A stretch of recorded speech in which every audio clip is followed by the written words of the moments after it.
ఇల్లంతా మంచి శోభస్కరంగా ఆ రోజంతా కూడా లక్ష్మీప్రదంగా గడుస్తుంది. ఇది వరలక్ష్మీ వ్రతము యొక్క కల్పము అని లక్ష్మీదేవి చెప్పిందని పార్వతీదేవికి పరమేశ్వరుడు చెప్తే, శౌనకాది మహర్షులకు సూతుడు చెప్తే, వ్రతం చేసేటప్పుడు బ్రహ్మస్థానంలో ఉన్న బ్రాహ్మణుడు చెప్తే, మీకు నేను చెప్పాను. కాబట్టి వ్రతాన్ని చేసేటప్పుడు ఎప్పుడూ కూడా ముందుగా అధ్యవసాయ బుద్ధితో పరిశీలనం చేసి పరమ సంతోషంతో ప్రహృష్టమైనటువంటి హృదయంతో చేసుకోవాలి.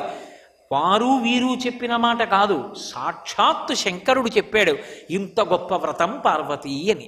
కాబట్టి అటువంటి వ్రతాన్ని జన్మహక్కు కాబట్టి సువాసినులకి పరమ సంతోషంగా, మన దగ్గర ఎంత లేదన్న దానితో సంబంధం లేదు, ఉన్నదానితో అటువంటి ఉపచారములతో పరమ సంతోషంగా ఆ వ్రతాన్ని చేసుకుంటారు.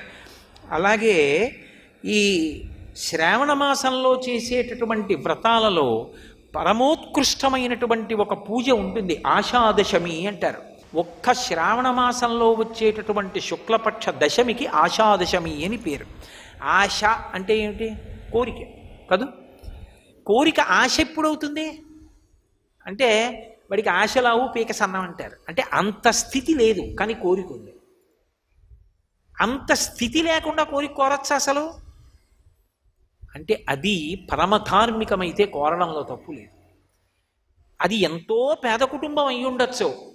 మా ఇంట్లో మేము వృద్ధిలోకి వచ్చి ప్రతి నైమిత్తిక తిథికి చక్కగా ఇంట్లో బ్రహ్మాండంగా నోములు వ్రతాలు చేసుకుని ఓహో పేరంటాలు చేసి బ్రాహ్మణుల్ని పిలిచి భోజనాలు పెట్టి దీనులకందరికీ దానాలు చేసి గోదానాలు చేసి వేద పాఠశాలలు పెట్టి వేదం వృద్ధిలోకి వచ్చేటట్టు చేసి, అబ్బా మా ఇల్లు అంత వృద్ధిలోకి ఎప్పుడు వస్తుందో, మాకెప్పుడంత ఆర్థిక పరిపుష్టి కలుగుతుందో అనుకున్నాడు అనుకోండి.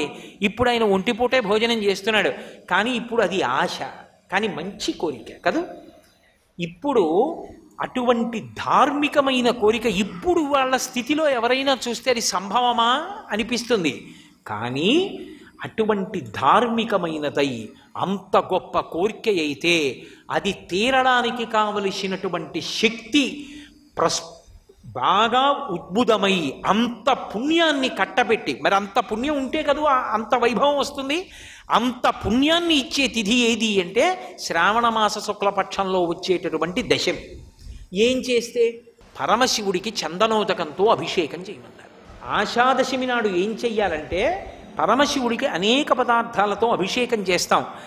ఆషాదశమి నాడు చేసేటటువంటి అభిషేకంలో విశేషమైనటువంటి చందనోదకంతో చెయ్యాలి. చందనోదకం అంటే గంధం నీళ్లలో కలపడం. గంధం నీళ్లలో కలపడము అని నేను అన్నప్పుడు మీరు ఎప్పుడూ ఒక మాట బాగా గుర్తుపెట్టుకోవాలి. అందులో ఒక పూర్వాంగం ఉంటుంది. ఏదో ఇంత గుండ తీసుకొచ్చి కలపమని నా ఉద్దేశ్యం కాదు. అందులో కాయిక వాచిక మానసిక బడలిక ఉండాలి.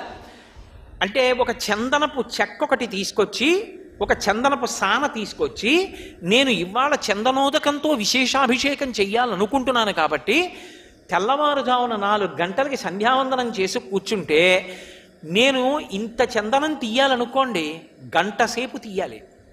ఇంత చందనం నేను తీసి గూడ నిప్పెట్టాక నా కొడుకుని పిలిచి, ఒరే చందనం తీ, వాడు 1 గంట తీశాడు.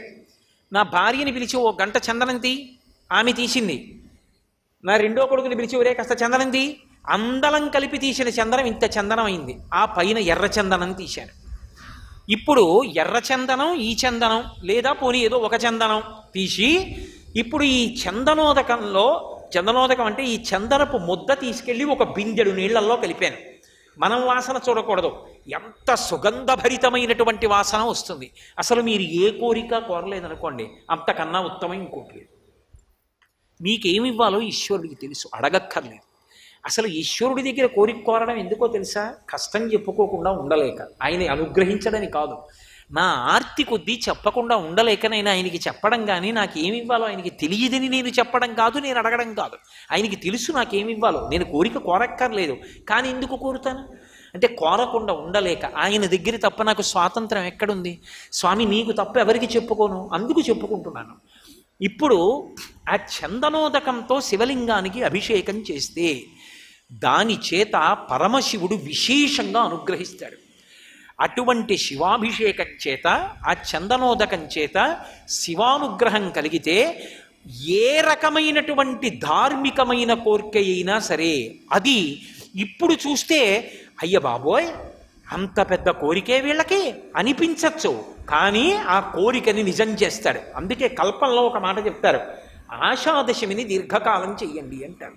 సర్వం శ్రీ ఉమామహేశ్వర పరబ్రహ్మార్పణమస్తు. స్వస్తి.